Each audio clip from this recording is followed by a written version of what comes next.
Sayın Başkanım, muhterem hazirim, İHA'nın Gaziantep Temsilcilik binasının açılışı için bir araya geldik. Buna katkı sunan, hayır yapan, organize eden herkesten Allah razı olsun.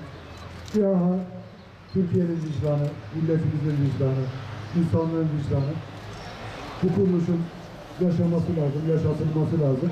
Bugün bu sevince de ortak olan her birinize, başta Başkanımız Bülent abi olmak üzere tek tek teşekkür ediyorum. Allah hayırlı uğurlu olsun inşallah. Ya Allah, bismillah.